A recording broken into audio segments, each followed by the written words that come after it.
We're the Link Sisters. I'm Kristen. And I'm Trisha. And this week, we are talking about the topic of buying good quality meat. Yeah.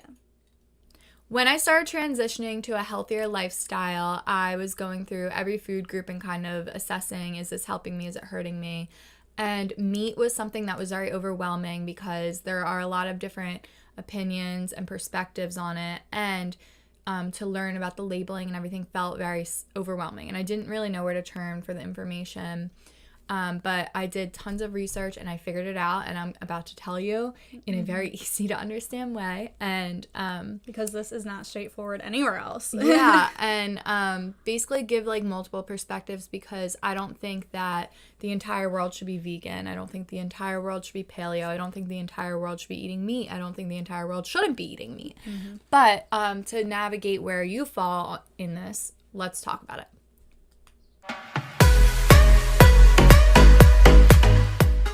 So the first thing you'll notice when you're trying to buy good quality meat is that when you go to the store, the packaging, it's tons of greenwashing, tons of wording that is kind of confusing. Companies know that people don't have time to like look all of this up all the time. And if I wasn't forced into learning this, I would never have done it by choice. It's something like I realized was serious, and I did the research, but companies know that not everybody has the time to do that. So there are a lot of meaningless words on the package, and we're going to help you navigate that.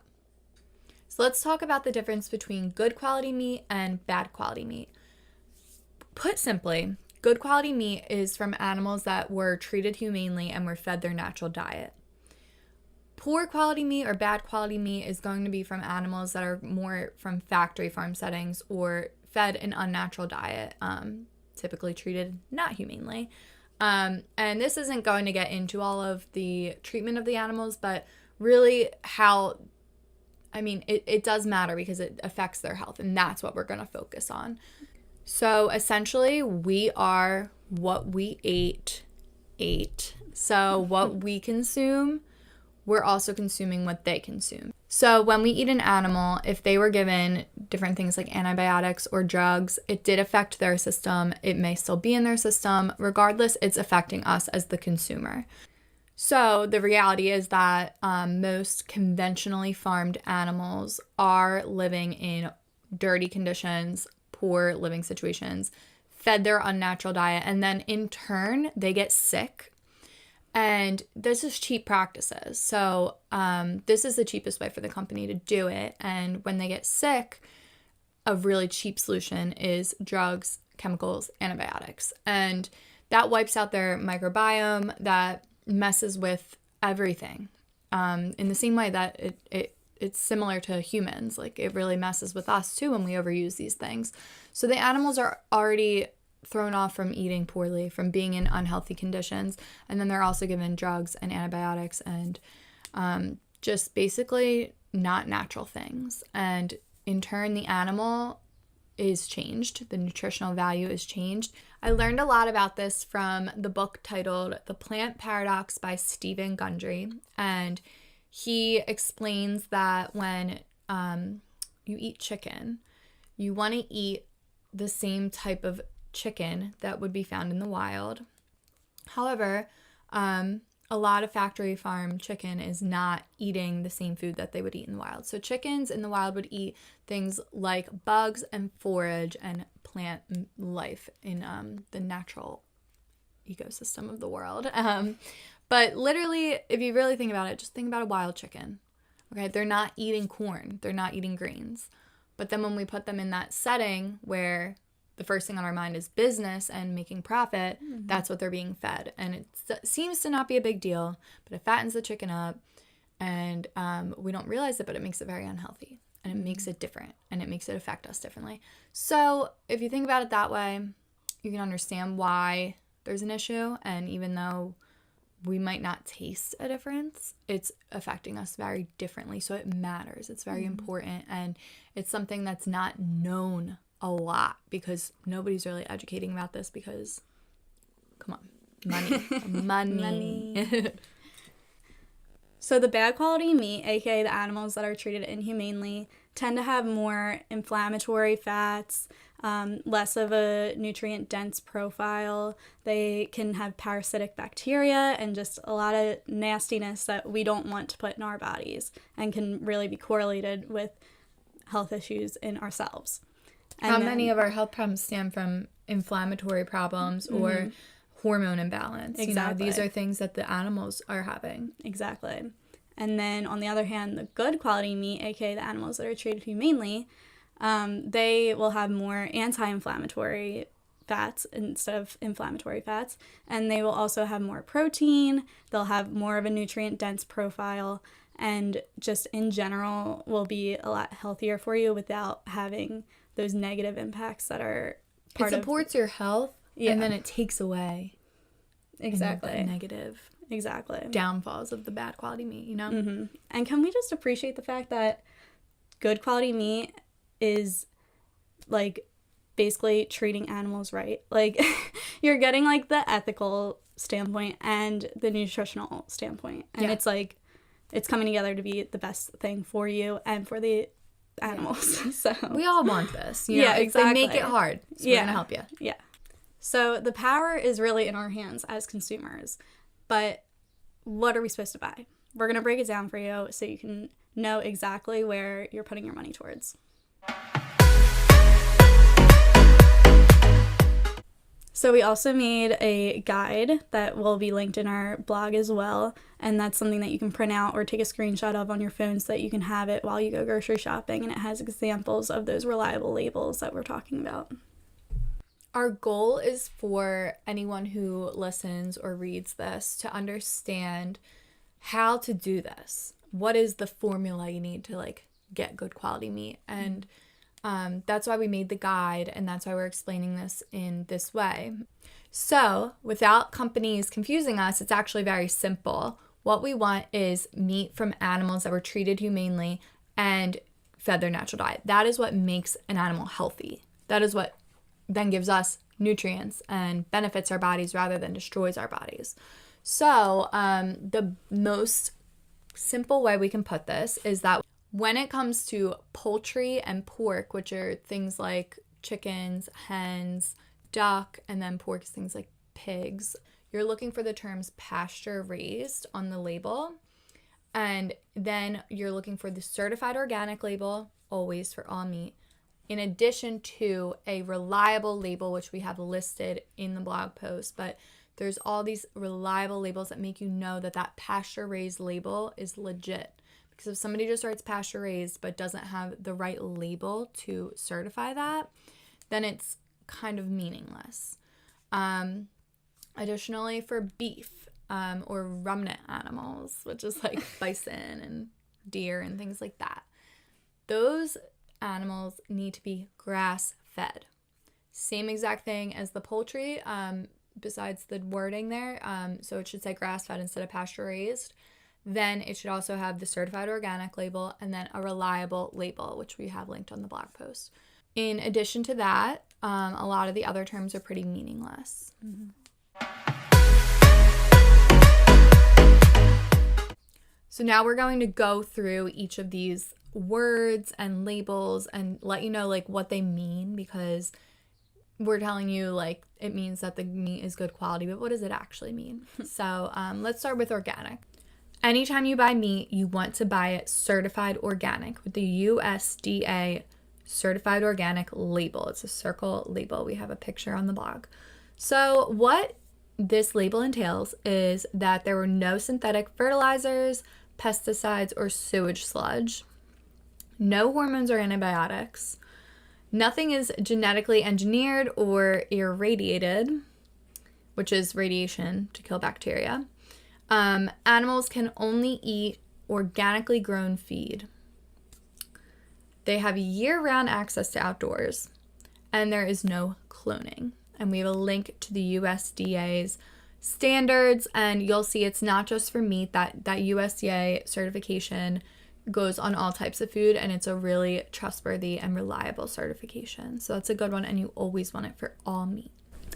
So for poultry and pork, you want to look for pasture raised. And what that is basically what we would like to imagine all animals lives are like. They have access to outdoors, they get to roam pretty freely, and have access to, obviously, their natural diet. Yeah. When buying beef or meat from ruminant animals, we're looking for that term grass-fed, which indicates that the animal primarily fed on grass, which is their natural diet. And basically, same idea. They're kind of like out in the outdoors. They're given all of that opportunity to be outside. They're given shelter if they need it. It's basically aligned with their natural life. So now we're going to talk about some of the labeling that is pretty much meaningless and is used to mislead you into thinking that something is what it isn't. So examples are free range, which means that the animal needed to have some access to the outdoors, but it doesn't mean it actually ever went outside or may have even only gone out for just a couple minutes. So it often, like, for free range, it could be that out of, like, this big barn or something, they just open a little door. Exactly. They could open it for 5 minutes. 0 chickens could go out, and that's considered free range. So it really doesn't. Maybe some free range chickens or poultry are treated better than others, but it does not mean that they were treated well. Exactly. It's not guaranteed. Yeah. So another one is natural and naturally raised. Sounds really nice. But it means no artificial colors, flavors, preservatives, or ingredients, and minimally processed. But it doesn't tell us anything about how the animal was raised, what it was fed, antibiotics and hormones, etc. And that's all stuff that you would find with the organic label anyway. So yeah, it's kind of meaningless. Yeah, absolutely meaningless. Another one is fresh. I would hope all meat is fresh. It means that the meat was not cooled below 26 degrees Fahrenheit. And then another one is cage-free, which is something that conned us for way too long because it's really expensive and it makes you think that the chickens have a really great life. But it really just means that they were raised without cages, which means that they still could be packed in a factory, like literally on top of each other. It's just that there's no cages involved. So it has nothing to do with their quality of life. It's nothing like the space they should be having or really a humane amount of space. And it does not look like the picture that's on the packaging of like a nice little farm friendly thing. And it's hard because these are the things that most of us turn to, and we went through the stages of going through probably every single one of these labels and buying it and thinking that we were doing the right thing, when in reality these animals are not only being treated poorly, but like, to be completely honest with you, they're most likely like in their own feces and they're spreading disease to each other and they're living depressed lives because they're basically they're inside and a lot of them get too fat to even move, and so that's not what you want to be consuming because it just isn't, but it also is super unhealthy. So like that combination should just really also you cut these things out. Like, they tend to be more expensive for pretty much no reason. Yeah. So it's like you're getting scammed out of your money for trying to be a good person. Yeah.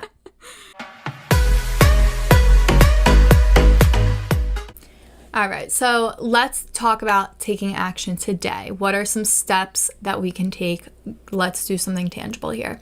You might be thinking about life in general and the fact that when you go to the grocery store, like, you're kind of given those choices and you don't know what to do with that. The truth is, most grocery stores will not have good quality meat. It will only have bad quality meat. This is like a new thing people are waking up to, I think, and I think that the demand is growing, and those bad factory standards are definitely not being like approved of by every household anymore. So things are changing, but unfortunately at the grocery store, like at maybe like Acme or Giant or something like that, you're probably only going to find bad quality meat. Sorry, it sucks. It's like really annoying, but I have found pasture raised, like, whole chicken at Whole Foods. I've definitely found grass-fed ground beef and steak and things like that at Whole Foods. They have some options. I don't think that they're the best of the best, honestly, but they're definitely better options. Grocery stores are really hard places to get meat, so that's a bummer. And another bummer, we'll just start with the negative, is that going out to eat is going to be hard because I don't eat meat when I go out, and I think Trisha kind of indulges in it occasionally, but at home chooses to have like the best quality meat. Mm-hmm. And a lot of times I get meals that just don't have meat in them. Exactly. I'll try to avoid it. If the company or restaurant is not loud and proud telling you our beef is organic grass-fed and our chicken is organic pasture-raised, if they're not saying that, then they didn't go out of their way to buy that because it's just not common anyway, and like and they they're would running be a business. It's true, they're running a business, and like we said, it's not quite known what is good quality and what's not, so many people don't even realize, and so eating out is like I just don't order meat at restaurants. I just don't do that, but you can choose to do it as much as you feel comfortable with, or maybe like every once in a while kind of thing. It's really up to you. Yeah. It's a personal choice.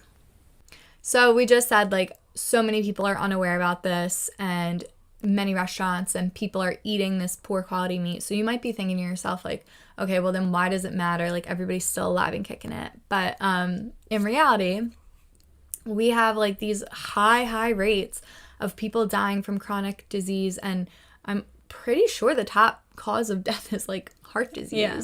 So really everyone's not fine, and if you look around, it's very rare to see somebody in like 1,000% great health these days, and maybe this is one of the contributing factors. It's a fake meat. It's not healthy meat, so it does matter, and get yourself ahead by waking up to that, you know? Yeah. Okay, so the best place to get this good quality meat from is from farms and farmers markets. And we're not saying that every single farm and farmers market has good quality meat. This is where you need to find one that you trust. By doing so, you will look at their website or send them an email or give them a phone call. Even go visit, yeah. See exactly how are these animals being raised. And then based on that, you find a farm that you trust.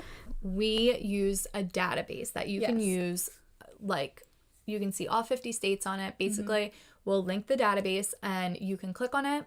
You can click your city or whatever, and there will be little pins of all the farms near you.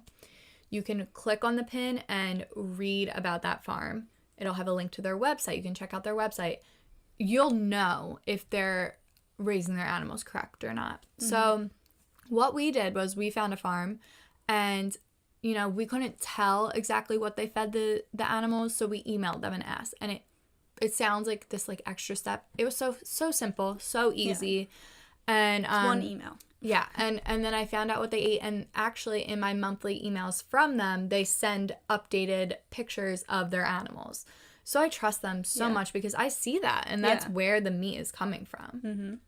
So the way we did this was, because we live outside of Philadelphia, it just happens to be that no farms around us have the good quality meat to our standards, you know? Like there are no farms near us that are doing the pasture-raised, grass-fed thing right. So that kind of sucks, right?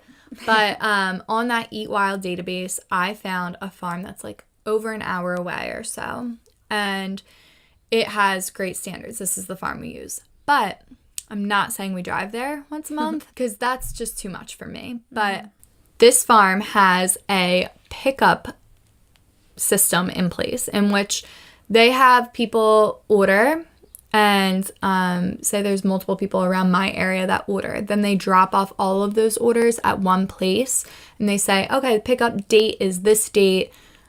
Everything is like done through the computer, payment and ordering and everything. And then you just go and pick it up.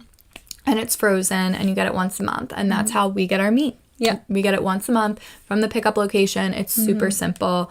And all of our meat is like of the best quality. And then we get these like monthly emails with pictures of the farm and the animals. And like, it's just like, my heart is at so much peace, and my body is so much better. It's seriously helped me so much. Yeah, it has. So this is something you want to do because it supports the animals. It supports you. It supports the world. it's helping our generation, but it's also helping your kids and your grandkids. It's just a really smart decision. And if we can make this easier for you, let us know. But I think we're really trying to break it down so that you have that guide when you're out at the store, you're out somewhere to know what good quality meat is. And then you also have that tool of that database to really take the next step if you feel up to it.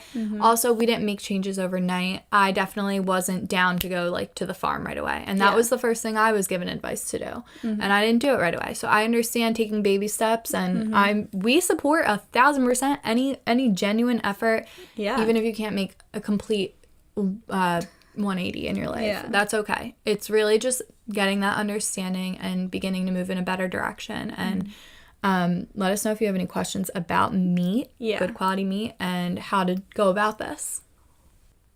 We're so happy to be making this podcast now. It's a new thing, and it's exciting to us because we listen to podcasts a lot, and we felt like this is something like we would have wanted to hear, and it breaks it down in such a way that as long as you listen, you kind of like, it gets in your mind, you understand it. So we're excited to like share actual like actionable things that you can be doing for yourself and to make your life easier and just better. So if you like this podcast, please subscribe and rate it and leave a comment. And I know like I sound like crazy like YouTuber like right now, but seriously, we would love that. It would give us that fuel to keep going because like we're really excited about it. But if you listen to it, please let us know. Yeah, we really want feedback. Yeah. Also, you can find us all across social media. Our Instagram is @TheLinkSisters. That's where we have extra tips and insights into our lives and et cetera, et cetera. And then you can find our blog, TheLinkSisters.com. That has all of our blog posts and everything. Everything's linked there.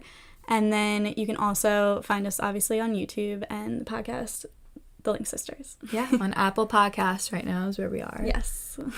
We're new to this. Yeah, we're new to this whole podcast. But we're like so excited. And if you have any changes in how you're buying meat because of us, let us know because it'll make us so happy, and like that's something we really care about. So and if there's anything else you guys want to hear, any topics, any questions, please reach out to us and let us know. All right, thank you so much for watching, listening, reading, everything.